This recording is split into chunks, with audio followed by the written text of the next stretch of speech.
మహబూబ్ నగర్ జిల్లా జడ్చర్లలో త్రుటిలో తప్పిన ప్రమాదం. పెట్రోల్ బంక్ వారి భారీ నిర్లక్ష్యం.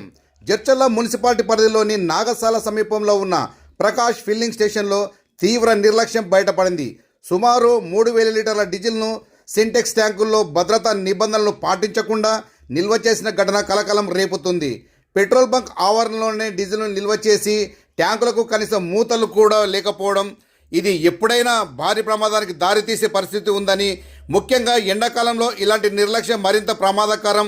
సమీపంలో ఉన్న ఇటుక బట్టీలు, పెట్రోల్ బంకు అతి సమీపంలో ఇటుక బట్టీలు ఉండి వాటి నుంచి నిత్య నిప్పురవ్వులు పొగలు వెలువడుతున్నాయి. ఈ పరిస్థితుల్లో నిబంధనకు నిల్వ ఉండటం అగ్ని ప్రమాదానికి ఆహ్వానం పలికినట్టే అని స్థానికులు ఆందోళన వ్యక్తం చేస్తున్నారు. విద్యార్థులకు ప్రాణాలకు ముప్పు. బంకు వెనుక భాగంలో స్వామినారాయణ గురుకుల పాఠశాల ఉండి దాదాపు 3000 మంది విద్యార్థులు చదువుతున్నారు. ప్రమాదం జరిగితే భారీ ప్రాణ నష్టం సంభవించే అవకాశం ఉందని తల్లిదండ్రులు భయాందోళనకు చెందుతున్నారు.